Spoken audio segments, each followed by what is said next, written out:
Welcome to Little by Little, a short time in God's Word. Today, October 3rd, we conclude our week by looking at a passage in the book of Hebrews as we talk about being anchored in the promises of God.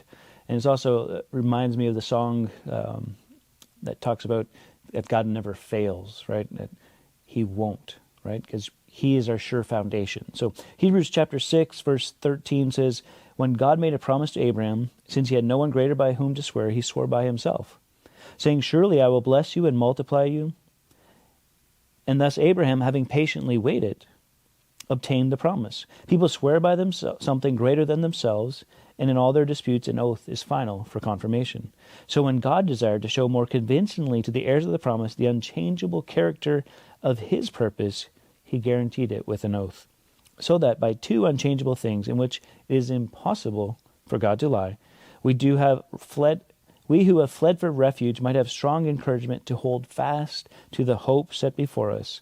We have this as a sure and steadfast anchor of the soul, a hope that enters into the inner place behind the curtain.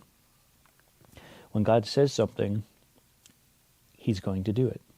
And so Wednesdays, as we go through the Old Testament, we see the promises of God to His people. We understand that He's come through on those promises. And the clearest example, of course, is the Messiah, Jesus, and the hundreds of prophecies about Jesus fulfilled all these different prophecies. And so that tells us that any prophecy left unfilled means it will be filled in like manner. And so when we come along and get in this new covenant and God's promises of, I'll be with you, I'll never forsake you, and you can trust me. The example that's given to us here in Hebrews is for those Hebrew Christians, and it relates back to Abraham, because that would ring a bell for them, because they would understand that God made this promise, this eternal covenant with Abraham. Now for us who are a little more removed from the Jewish faith, we understand that, but then it also helps us remember, okay, that just shows us the character of God. He will keep His promises. I don't have to be ashamed of Him. He's going to be faithful.